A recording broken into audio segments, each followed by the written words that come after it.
Hello à tous, c'est Thomas de Cards Hunter, j'espère que vous allez bien. Aujourd'hui on se retrouve pour le fameux test de CCC, une des nouvelles compagnies de gradation que je vous ai présentée dans une vidéo il y a de ça quelques semaines. Voilà, je vous laisse aller voir ça où je vais vous présenter LGS, CCC et Phoenix. Aujourd'hui on teste celle qui est sortie en premier des trois, c'est CCC.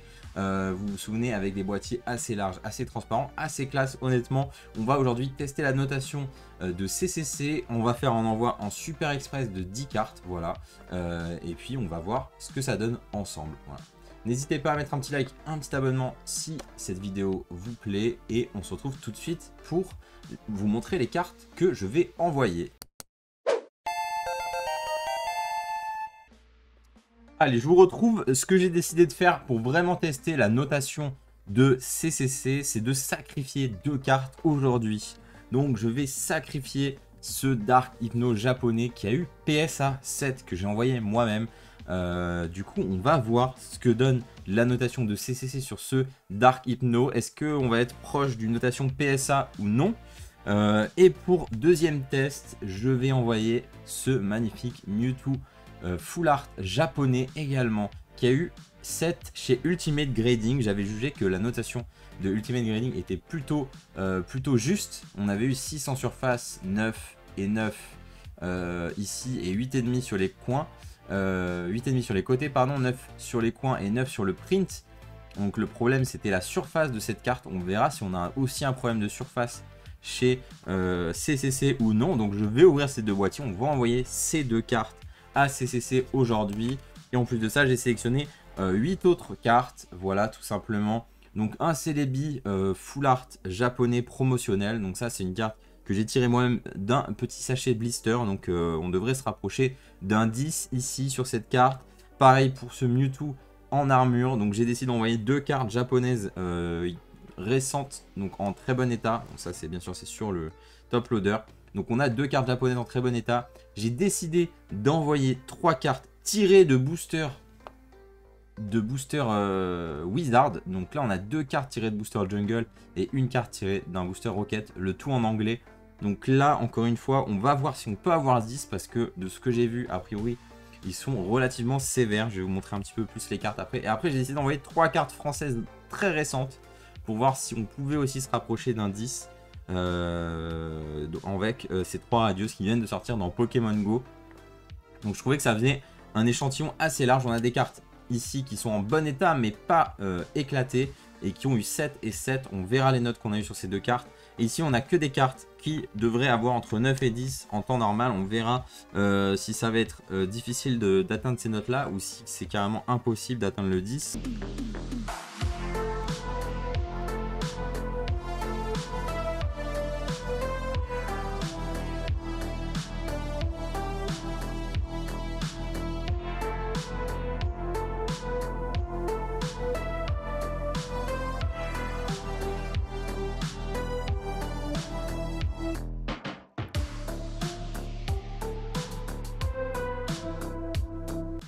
Et on se retrouve quelques jours plus tard. J'ai réceptionné les cartes, ça a pris seulement... j'ai donné les cartes le vendredi, je les ai récupérées le lundi. Donc ça allait très très vite. Forcément, c'était du Super Express. Hein. Normalement, c'est un jour, quelque chose comme ça. Donc j'ai récupéré mes cartes. Très très bonne nouvelle. On va ouvrir ça. Donc les cartes arrivent dans des petites boîtes en carton comme c'est la norme actuellement. Je crois qu'on a 5 cartes par boîte. Donc on a une petite protection comme ça. Et on a ici les feuilles qui servent de récap au défaut des cartes. Donc c'est full spoil parce que on voit les notes des cartes ici. Je vais écarter ça de la caméra pour pas trop vous spoiler. On va prendre la première carte et on va regarder ça. Ah oui, en plus on a les subgrids, c'est vrai. Juste ici, donc en fait on voit hein, ici on a 8,5 sur le centering. On a eu 9 sur les côtés. On a eu 8 sur les coins et on a eu 9 sur la surface. Logiquement, on devrait avoir 8,5 je crois, un demi-point d'avoir 9. Et on a eu un 8,5 sur ce Maconian Obscur qui est sorti de booster. Donc on va regarder la petite feuille, comme ça on va regarder ce qui se passe sur cette carte. Alors on a une print line ici, on a des défauts de coupe ici, hein, écrit découpe d'usine imparfaite, vous avez toutes les infos ici. Il y a un léger le centering est légèrement décalé. On voit en diagonale, hein, donc gauche et haut et droite et bas à l'arrière. Ici, on a quand même des défauts. Voilà, une petite rayure ici. On a des petites marques sur la surface. Ce qui font qu'on a 8,5. Bon, pour une carte sortie de booster, c'est pas étonnant pour du Rocket. C'est une série avec beaucoup de défauts d'origine. Donc ça a du sens. Je sais pas quelle note on aurait eu par exemple chez PSA sur cette carte. Ça m'étonnerait pas qu'on aurait eu 9 parce qu'on prend moins en compte les défauts d'origine, j'ai l'impression, chez PSA. En tout cas, on prend en adéquation le fait qu'on sait que cette série a beaucoup de défauts. Du coup, on est un peu moins regardant sur les défauts d'origine. En général, c'est ce qui se passe chez PSA. C'est ce qu'on a l'impression, en tout cas, de voir chez PSA. Donc 8,5 pour ce Maconier, ça semble cohérent.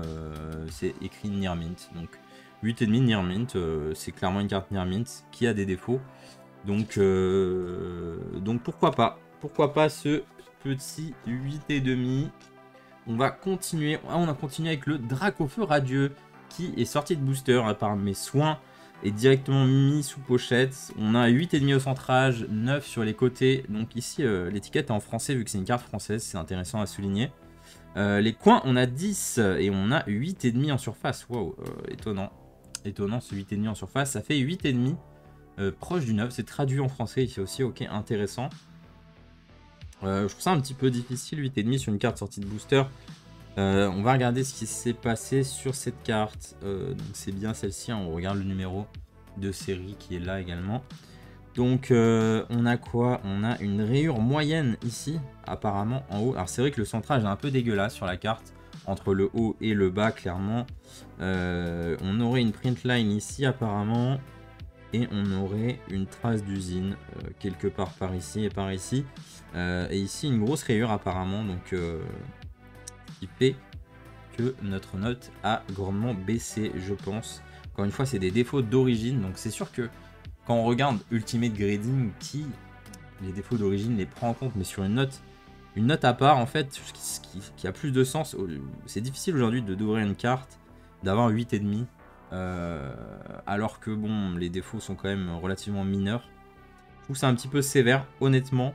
Je pense que c'est aussi une chose souhaitée hein, par CCC d'être sévère, mais bon, c'est quand même une carte qui a peu de défauts.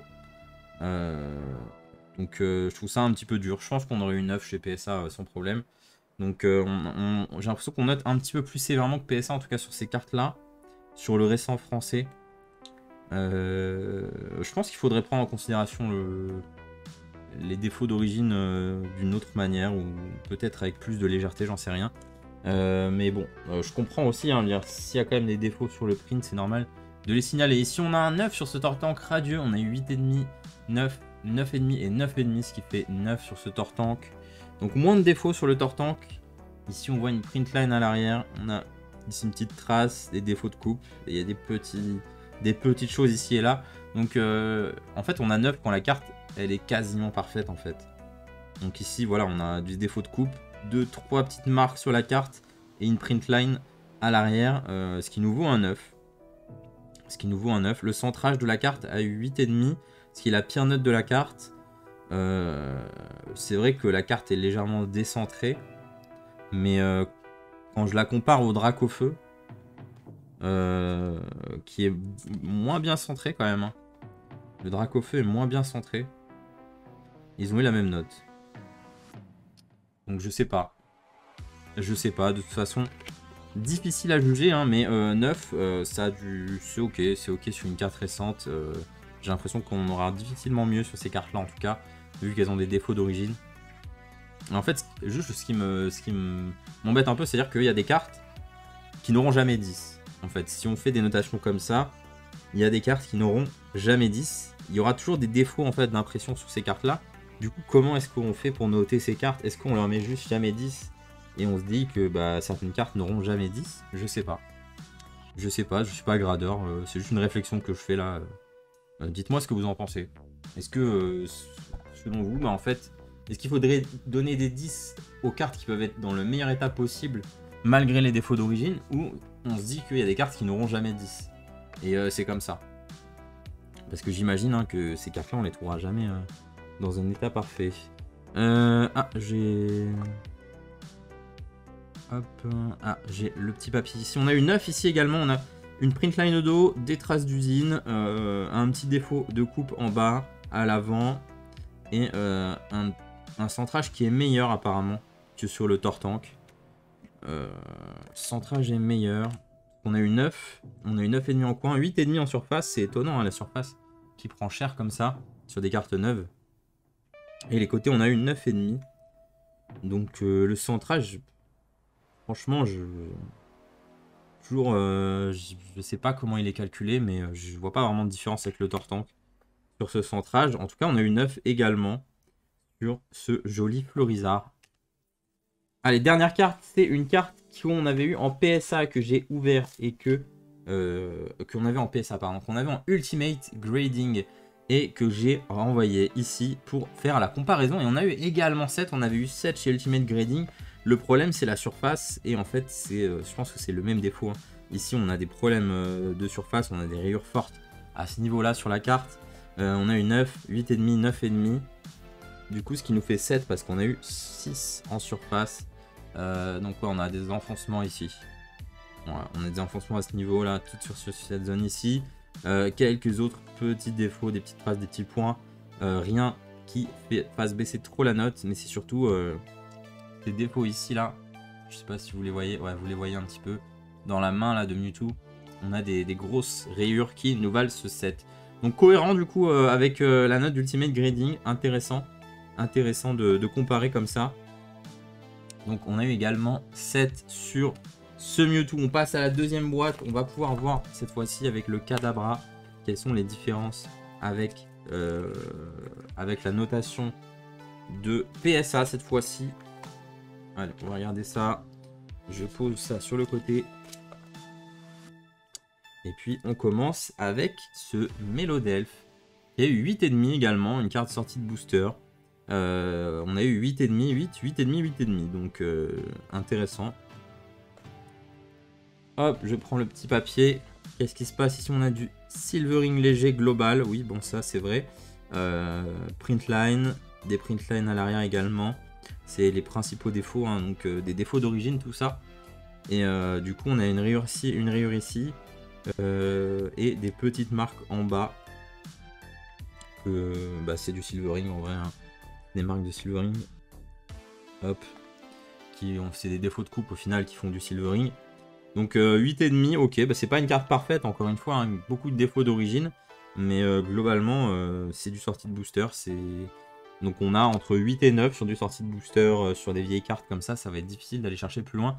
Sur du français ou de l'anglais j'ai l'impression, avec CCC, avoir mieux que 9, ça reste très très difficile j'ai l'impression.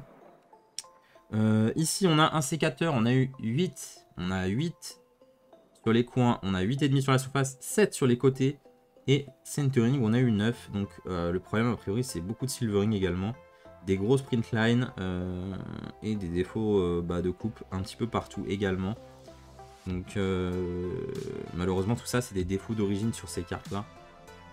Ou en tout cas, c'est lié à la conservation dans les boosters, mais c'est tiré de booster dans cet état-là. Donc 8 sur ce petit insécateur. Allez, maintenant, on passe à une carte qui nous intéresse beaucoup, c'est ce Alakazam. Qu'est-ce que je raconte? Ce Dark Hypno, depuis tout à l'heure je dis Alakazam. Ce Dark Hypno qu'on avait eu en 7 chez PSA. Ici, il a eu 8. Et malheureusement, en fait, en le sortant de la case, je dois vous avouer que je l'ai abîmé la carte. Je l'ai abîmé ici. Hein, je pense que c'est pour ça qu'il a eu 7 en surface. Donc je pense que la carte aurait eu potentiellement 9 si je l'avais pas abîmé. Je veux pas m'avancer trop, hein, mais je pense qu'on aurait eu 9. Si j'avais pas abîmé la carte, c'est très compliqué d'ouvrir les boîtiers PSA. Je vous recommande vraiment pas de le faire. C'est compliqué. C'est compliqué. J'ai l'impression de l'avoir abîmé en la sortant. J'en suis pas sûr à 100%. J'ai remarqué un défaut. Quoique non, si je l'ai abîmé en la sortant. Ici. C'est ici, je l'ai abîmé en la sortant. On le voit ici, hein, vous le voyez. Là, j'ai fait une marque. Voilà, qui est notée là. Et là, en fait. Donc, si j'avais pas fait cette... Si j'avais pas fait cette connerie, je suis quasi sûr qu'elle aurait eu 9. Du coup, vu qu'on a eu 7 en surface, on aurait probablement 8 ou 9 en surface qui aurait suffi pour faire 9. Du coup, ouais, bêtise de ma part, hein, vraiment désolé. Mais quasi sûr qu'on aurait eu 9. Du coup, est-ce que c'est une erreur de PSA d'avoir mis 7 sur cette carte qui pourtant n'a pas l'air de présenter beaucoup de défauts, hein. Quand on regarde ici, on a une petite rayure ici. On a des small creases. Ah, c'est peut-être pour ça qu'on a eu 7. On nous indique des small creases ici. Et ça, PSA est extrêmement sévère avec ce genre de défaut. Donc peut-être que ce genre de défaut est beaucoup moins problématique chez CCC. Mais des small creases comme ça, en général, chez PSA, on va avoir un 6 ou peut-être ici un 7 directement. En tout cas, en surface, on va avoir une très mauvaise note chez PSA. Puisqu'il y a des subgrades en off, on va dire, hein. Et du coup, ça aurait du sens. Voilà. Si j'avais pas aligné, je pense qu'on aurait eu 9 ici. On a eu 7 chez PSA. Donc les défauts sont pas notés de la même manière, il faut croire. Donc les small creases sont extrêmement pénalisantes chez PSA. Ici, beaucoup moins. Du coup, ça peut être intéressant, hein, de faire grader certaines cartes chez CCC. Mais ça n'a aucun sens, hein, quand je le dis.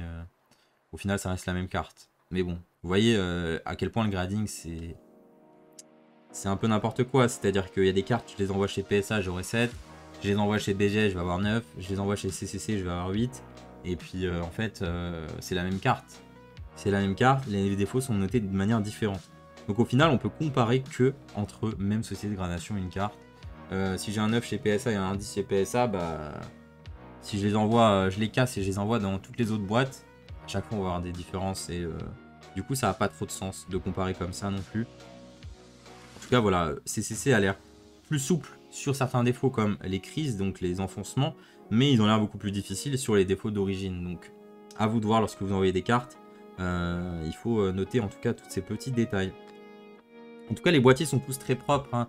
C'est très clean, il n'y a pas vraiment de défauts, il n'y a pas de traces, il n'y a pas de poussière, il n'y a pas de cheveux, etc. pour l'instant. Le travail est bien fait. Vraiment, voilà, petit message à CCC, juste changer ce logo. Vraiment, changer ce logo et puis ce sera nickel les gars, parce que vraiment le logo, on dirait un logo des années 60 quoi. Personnellement, j'aime vraiment pas. Je sais pas qui vous a fait ça, mais voilà, c'est pas mon délire. Ici on a le Mewtwo en armure qui a eu seulement 8 malheureusement.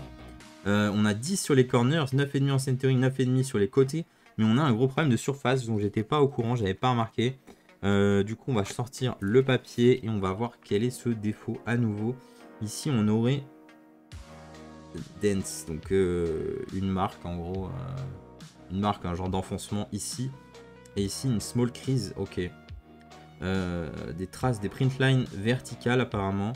Et on aurait ici un petit défaut également. Donc c'est des cartes qui étaient dans des blisters souples qui ont pu s'abîmer, c'est possible. C'est vrai que j'ai pas fait attention à ces défauts là. Mais c'est une carte que je vais récupérer dans une collection dans le blister. Je sais pas où elle a traîné, comment elle a été entreposée, etc. Donc ça m'étonne pas qu'il y ait des défauts sur cette carte non plus. Voilà, je les vois pas quand je regarde comme ça, mais bon. Ça reste une jolie carte. Hop. Et enfin, notre meilleure note sur cet envoi, on n'aura pas eu de 10, c'est compliqué les 10. Et c'est ce Celebi alternatif V qui a eu 9,5. On a eu 9,5 sur les centrages, 9 sur les côtés, 9,5 sur les coins, 9,5 sur la surface. Donc on est très loin du 10 encore une fois, parce que pour avoir 10, il faut au moins 3 10. Du coup, ouais, on est vraiment loin. On n'a même pas eu un seul 10 sur une de ces subgrades. Regardons les défauts. Donc on a un léger défaut de centrage apparemment de gauche à droite. Donc là, plus à gauche que ici. On a une print line ici, mais c'est une print line qui est quasiment systématique sur cette carte, malheureusement. Donc encore une fois, est-ce qu'il faut le prendre en compte ou non? Bonne question, hein, puisque cette période-là du print japonais, il y a tout le temps des print lines ici. On a tout le temps des print lines là, par exemple VMAX Climax, on a tout le temps des print lines comme ça. Et on a tout le temps des légers défauts de coupe. Voilà, sur les V, notamment sur les CSR, ici sur les alternates. Sur certaines, on a des défauts non. Et ici, apparemment, on me note des petits points ici. Je sais pas vraiment à quoi ça correspond. On voit pas grand chose. C'est juste la coupe qui est pas nette. Mais c'est quasiment sur toutes les cartes Pokémon, ça. Donc, je sais pas à quel point c'est compté. Ce qui est étonnant, c'est que les corners, on a 9,5 alors qu'on me signale seulement un point ici. Donc, est-ce qu'il faut que ce soit absolument immaculate pour avoir 10? Je sais pas. Je sais pas. En tout cas on a eu 9,5 sur cette carte. Le 10 me paraît quasiment impossible sur du Pokémon ancien ou qui n'est pas japonais en tout cas. Je pense que si vous avez une carte française K10, ce serait assez étonnant. Du coup, petite conclusion, si vous voulez absolument envoyer des cartes à grader en France, parce que vous voulez récupérer vos cartes rapidement, vous avez peur de la douane, vous avez peur d'envoyer loin, etc. Je pense que CCC, c'est peut-être la meilleure solution aujourd'hui. Voilà, PCA, c'est à proscrire. Tout ce qui est SGS ou Phoenix, malheureusement, c'est pas encore lancé. On n'a plus trop d'infos, on ne sait pas ce qui se passe. Les autres solutions, pour moi, c'est soit moins quali, soit moins joli, soit j'ai pas confiance. Donc, je pense que c'est une bonne solution aujourd'hui. Après, à l'heure actuelle où je fais cette vidéo, on peut envoyer uniquement en express. Donc, c'est 20 € la carte, plus il faut payer une assurance si vous voulez assurer vos cartes. Plus les cartes, c'est plus cher si vos cartes ont de la valeur. Du coup, je me questionne, quel est l'intérêt d'envoyer ces cartes à CCC si on peut les envoyer à PSA tout simplement pour 30 $ en permanent. D'ailleurs, en ce moment, à l'heure où je fais cette vidéo également, il y a une offre à 18 $ chez PSA. D'accord, ça met 5 mois annoncé pour récupérer vos cartes, mais si vous avez un 10, la valeur de votre carte, elle va être multipliée par X.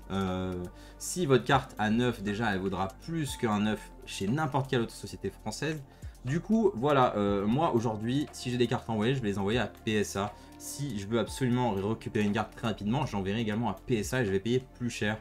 Donc après, ça vous regarde que vous. Si vous voulez absolument que ce soit très rapide ou avoir une solution française ou vouloir soutenir une nouvelle entreprise, en tout cas, CCC fait pour l'instant du travail vraiment correct.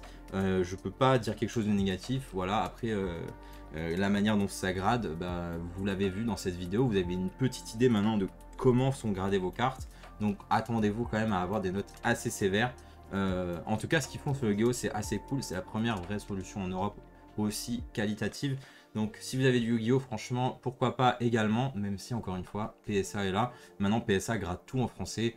Donc je ne veux pas paraître pour un pro PSA, même si c'est juste quelque chose d'objectif. Aujourd'hui, objectivement, si vous voulez que vos cartes aient le maximum de valeur, que ce soit pour votre collection à la revente ou même sur le long terme, la meilleure solution, ça restera toujours PSA. Si vos cartes sont d'une qualité incroyable, ça restera toujours BGS, si vous pouvez avoir 9,5 ou plus. Mais à l'heure actuelle, je ne vois pas vraiment de raison de ne pas envoyer à PSA avec les tarifs qui sont descendus. Si vous avez peur, si vous n'avez pas envie, si vous avez envie d'envoyer en France, de récupérer vos cartes très rapidement pour un coût qui est correct quand même, parce que si vous avez des cartes qui valent, je sais pas, 10 000 €, vous pourrez les envoyer pour pas si cher. Si vous envoyez à PSA, ça va vous coûter un bras. Donc pourquoi pas, à vous de voir. C'est une belle solution. En tout cas, on va voir l'évolution sur CCC Grading dans le futur. S'il y a des changements, je vous referai peut-être un point, qui sait. Mais en tout cas, c'est quand même positif. Et les boîtiers sont vraiment très beaux, il faut l'admettre. L'esthétique du boîtier est très jolie. Hein. S'ils améliorent un petit peu l'étiquette, pour moi, on serait quand même pas loin de quelque chose de vraiment au-dessus de tout ce qui se fait aujourd'hui. En changeant peut-être le logo et la manière de disposer les éléments. Mais en tout cas, le boîtier en lui-même est vraiment très beau. C'est du bon travail. Je peux pas dire le contraire. Et je vous recommande au-dessus des autres sociétés françaises à l'heure actuelle. Voilà, mon avis sincère. En tout cas, on se retrouve très vite, nous, tous les jeudis soirs à 21 h en live, bien sûr. En attendant, je vous souhaite une très bonne soirée. Ciao.